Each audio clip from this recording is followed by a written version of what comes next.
That's so weird. I don't see any signs of sickness or anything. It's just dead. Hold it above it. Oh! Whoa! I'm trying to build my brand new kitchen with my own 2 hands. This is one section of crown molding I already did that I'm pretty proud of. I also did this section over here, but now I'm gonna begin working on the actual detailed molding. I got the base molding in there. I gotta work on the detail molding and get that all lined up. So when I cut these pieces of crown molding, the way I do it is I first go up and I measure what the short side of the crown molding will be. Because this stuff sticks out in an angle, there's going to be a short side and a long side. And then whatever that measurement is, I do at least ½ an inch more on my actual cut, just to ensure that I don't undercut, because I can always shave off a little bit more. So I'll do that, I'll put it back up, and then I'll mark on there, you know, right where I need to cut it down to, and I'll do potentially 2 or 3 cuts to shave it to exactly the length that I need to get it to. Okay, I have measured and cut my piece of crown molding. We got it here at an angle, but the thing is, we have a little notch because of that wooden beam you see there. So I gotta carefully cut out a section here, about ½ inch with my table saw. I gotta cut out a half section at an angle so it's flush. So let's go out to the garage and give this my best shot. Okay, so we got our cut right there, nice and horizontal. We're gonna get the chop saw and chop it right there, and then we'll see if it fits well. Spoiler alert, it did not fit well, all right? This is the difficult part with crown molding. You do all your measurements, you think you're gonna have it perfect, you put it up there, and you're off. But luckily, I was off in a direction where I can shave it down even further. So that's exactly what I did. Risking my fingers again on this table saw, shaved it down a little further, and got back to chopping. For a lot of these joints, I actually like to super glue them before I nail this stuff to the top of the cabinets, just so I can make sure that there's a perfect fit, perfect connection, and then I'll, you know, try to bend the wood and try to get it to fit, you know, afterwards. But the most important thing for these, you know, these crown molding pieces is that the connections are like nearly seamless. And if they're not seamless, luckily they gave me this little touch-up kit, so I can like use this crayon to cover up the little white parts, and I'm gonna be using some wood filler. Bubble. Bubble.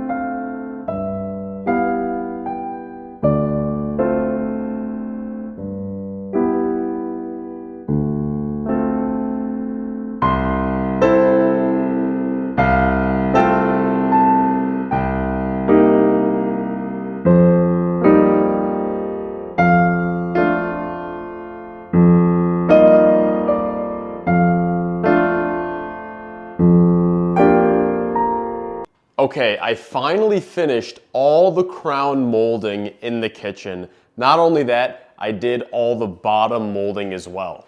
I'll say honestly, this crown molding here was pretty easy. This was quite difficult. Having to do that notch there for that stupid beam and then getting all these angles, kind of difficult. This also extremely difficult. Had to again notch it for the beam. And then, yeah, having just this whole large section to do. And then again, another beam. But honestly, all that I have to do now is I gotta do the bottom molding. You know, that's gonna take some time. I have to go around there. I gotta go around the entire island. And then also the range hood. So I just got this range hood right here. I'm gonna have to install this. I don't think it's gonna be that difficult to install it, a little bit heavy. What is gonna be very difficult though, is I'm gonna have to basically drill a hole and vent this thing outside somehow. And also, I'm not sure how I'm gonna have the top of this sit, given that the ceiling is like angled and stuff. And also, I have this wood stove inside my house here, so I've been running it now that it's gotten cold. And look how nice this is. Look how cool that is. All right, so instead of doing more kitchen work right now, I actually got a bunch of orders to fulfill. It's Monday right now at the time of filming this, and I try to fulfill all my orders once a week at least, every Monday. Sometimes I'll do it also every Monday and Thursday if I get a lot of orders between then. But typically I'll do it once a week. Oh my goodness, guys. We got stuff everywhere. We got Lil Dumpy plushies everywhere. We got Luke's Goldie shirts. I'm low on salt. We got, look at that. We just packed up a bunch of these new 1 kilogram Goldie bites.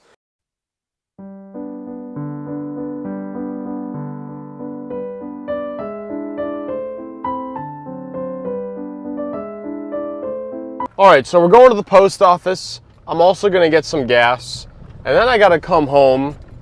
I gotta film some promotional videos for Aquion.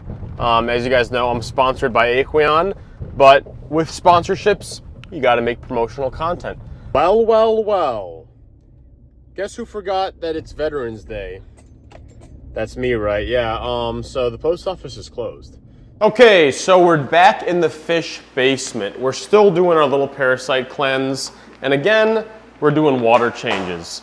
This is basically the most annoying and tedious task about keeping goldfish is that you gotta change their water. You gotta change their water. If you want good growth, if you want healthy fish in the long term, you gotta be changing their water. So if you'll notice here, we only have like 2 fish or 3 fish in each of these big 110-gallon tubs.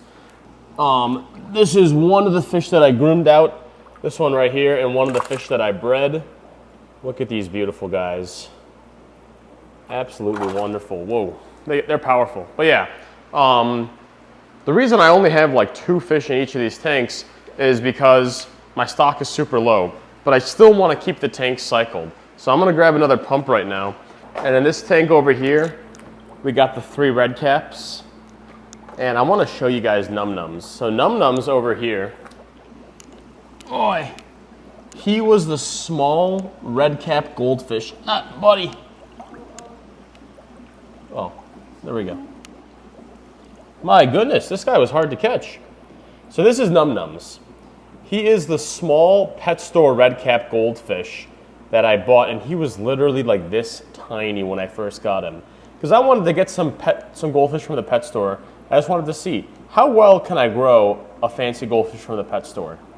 And my goodness, did this guy grow to be huge, and he's still growing. He's still growing every day. His cap is finally getting thicker. He had like no red cap for a long time. But, you know, with good care, even a lower quality pet store goldfish can do well. All right, and now let's get this 3rd tube here, put it into the dumping tub. We'll put this in here. So you probably hear me refer to my dumping tub. What is my dumping tub? Well, it's a tub for dumping. Any kind of waste fish water or, dehumidifier water goes down the dumping tub. And the way it works is that when I'm doing a water change or when the dehumidifiers are going, water is being pumped or dribbling into this big tub here, this black 100-gallon tub. And inside this tub, I have a big, powerful sump pump. And that sump pump is this cord right here. And underneath that cord, I have a switch that either turns on or off the pump.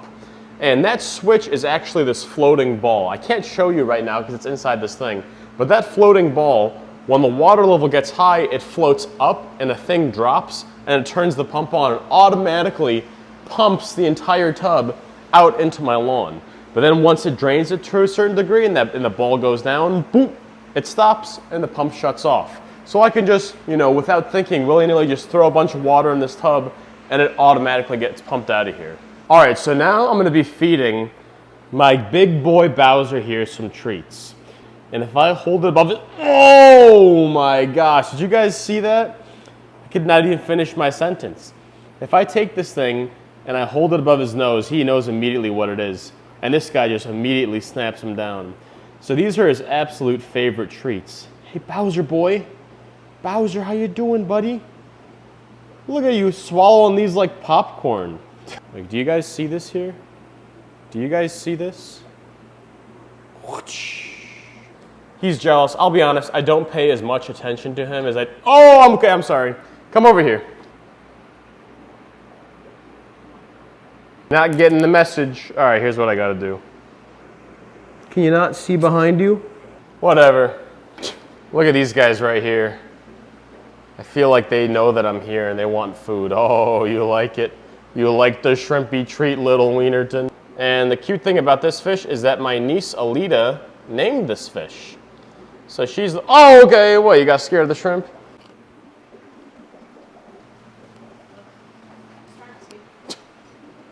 Buddy.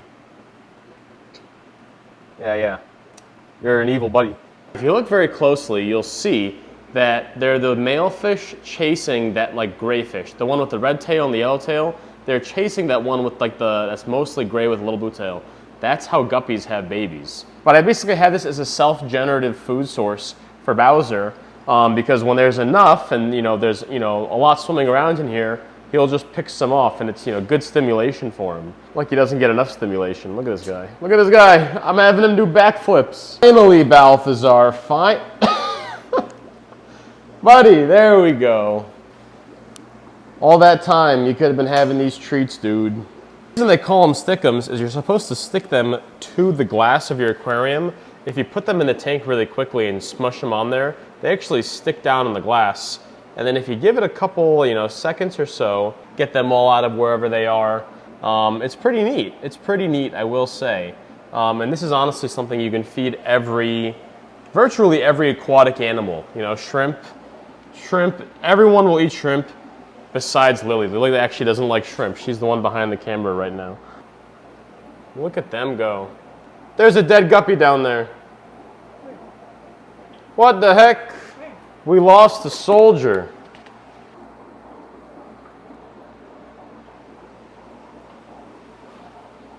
That's so weird. I don't see any signs of sickness or anything. It's just dead. And everyone else seems to be doing just fine. So these two tanks here are basically drained. So what I'm actually going to do is I'm going to begin filling them right now. So when I do these black tubs, it's super easy because I just have to take the pump and I throw it right across the aisle over here. And I'm actually going to do the exact same to this one. Okay, these tubes are all tied up in weird loop-de-loop ways. And I know I say no loops, but today I'm breaking my own rules. Again, I'm going to be feeding these guys a little more of the anti-parasitic flake feed. So when I do this, when I do any kind of parasite cleanse, for the internal worms and stuff, they may not even have, internal worms. It's honestly more as a preventative, a prophylactic measure. But what I like to do is, for fenbendazole, I'll feed it for 3 to 5 days in a row. And then after that, I'll take a 2-week break. I'll actually take a 2-week break and I won't feed any, anti-parasitic, medicated feed. I'll just go back to the regular diet. And then in 2 weeks, I'll again do 3 days. And the reason why you want to take a 2-week, a 1.5 to 2 week break and then do the cycle again is because sometimes these parasites and worms, they lay eggs. And those eggs are unaffected by the medication. They're actually protected in those eggs. So you want to make sure that you treat again in a couple of weeks after those eggs have hatched to kill off the next generation. And I've said this so many times in my short videos, but I'll say it again for my long video exclusive viewers. Anytime I'm feeding a flake, I try to submerge the flakes into the water. All right, so you know what? I'm actually going to skip this tub because it's currently being sucked out. I don't want the flakes to be sucked out. But I try to take the flakes and then submerge them down into the water. One, so they find them quickly. You see how quickly they find them? When they're down in the water, they'll immediately start consuming them because the medication will start to dissolve immediately out of the food if it's sitting in the water for a long time. And two, if I sprinkle it at the top, they're going to be eating at the surface. That's not good for their gut, not good for their swim bladder. It can cause bloating problems. So if you guys remember, I actually used to have these big, beautiful water lilies in here before I added Bowser. Oh, you know what? He actually just turned his face towards me. Hey, Bowser, get out of my way. Get out of my way. Just, let's scoot you over here. Whee! He bit the lilies to a nub, but look at this, guys. The water lilies are resilient. They're growing back. They're actually growing back, and he has not eaten this to a nub yet. Growing even more. You guys see those leaves? So I'm hoping, look at this guy. Look at this hawk over here. Get out of here. This video has been brought to you by Luke's Goldies. Yeah, I'm bringing it to you by myself. Go check out lukesgoldies.com. I got the anti-parasitic feed on there, and I also got the Goldie Bites. So you notice I didn't feed any of that in this video. It's because I'm really just mainly trying to cleanse them of the parasites. But this is my daily feeder. This is like my normal daily sinking pellet. If you got small goldfish, it works fine for them because they're nice small pellets. And if you got large goldfish, it also works fine for them too because they can just eat more of them. I want to get him used to humans a little more. I feel like he's often too afraid of them. Oh, all right, so now we're gonna be draining our last tank over here. And honestly, this is probably the most amount of water changes I'll do in a single day because you'll notice there's 1, 2, 3, 4, 5 tubs. And on this side of the fish basement, there's also 1, 2, 3, 4, 5 tubs. This is all my aged water. So if you guys didn't know, I'm on well water here in New Hampshire. And that well water sometimes is underneath a lot of pressure and there's carbon dioxide that gets locked up in there. And I actually have to expose that water to atmospheric conditions for around 24 hours to allow the gases to gas off. Carbon dioxide actually makes water acidic. So if you take that raw well water and you put it in these fish tanks, the pH is gonna drop. It's gonna be a bit stressful on the fish. I put it out here, I let it come to temperature, I let it come to the correct pH and air out, and then from there, it goes to the tanks for water changes. Bowser, you can't eat that fish. This guy's trying to go hunting for fish. Look at him. You can't do that, buddy. You can't do that, buddy. He's in a running mode right now. He's in like this running mode. Okay, go back home, buddy. That dude. All right, so basically, after I'm done filling up all these tanks over here, I then have to refresh all these aged water tubs with the well water. This is that white tube you see coming here. It actually goes directly to my well. So I just pump these all full back and let the aging process begin. Oh, Luke, you sucked the life out of the bathroom. You made it millennial gray, sucked the absolute life out of it. Look at this big, beautiful gold plaque here. That's what a lot of the people said when I renovated this bathroom. If you guys didn't know, so this is the bathroom in the main unit of my house. And before, this had like vinyl plank flooring, had this little dinky 24-inch vanity here. It was colored like pink and blue tiles and like a blue bathtub and blue this and an old thing here. And I just decided to scrape it down. I literally tore it out from the walls. I tore this thing to the studs and I changed it to this, okay? I put in this tile myself. You see this tile? I did that myself. And I just did a lot of gold accents over here. Everyone said, you stripped the life from it. I'm like, what do you mean? I revived it. It was dying. But the beard, I really got to trim this thing. It's just getting crazy. So let's get trimming. Now what happens is every time I trim my beard, I lose 10% of my strength. But it's something I have to do. I'm like Samson. Ready?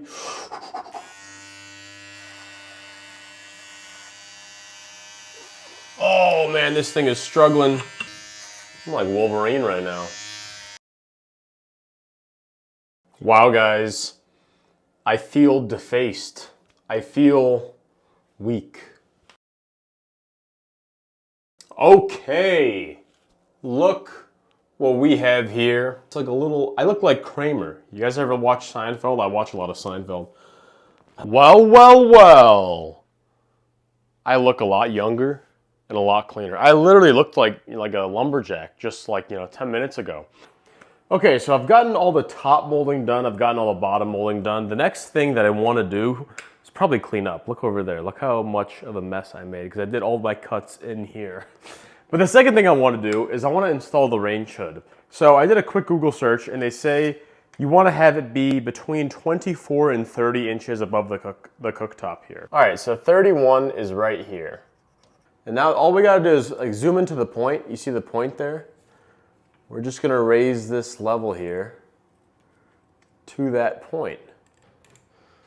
And now basically the plan is to get a plank of wood, screw that plank of wood in here, and then I'm going to use that plank of wood to rest the whole range hood on here because no way I'm going to be here going like and try to like screw it in. So I need to have something where the range hood is going to rest on. Looks like we have the edge of a stud right here. We got another stud. This is the bit I want. This is the bit that I don't want. Oy! Okay, folks. So I actually did not read the directions at all. However, I noticed that instead of being a direct electrical connection, this hood had an outlet connection. So I just rigged up an outlet real quick. And what I'm gonna do, is I'm gonna make sure that this outlet works. I'm gonna make sure.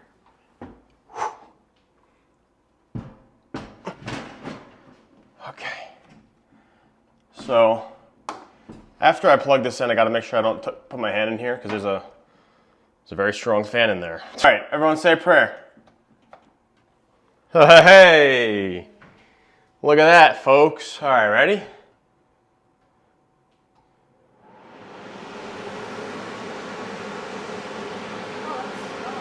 Oh wow, feels nice actually. It's a little bit hot in here. I've been putting too many fires, but that works.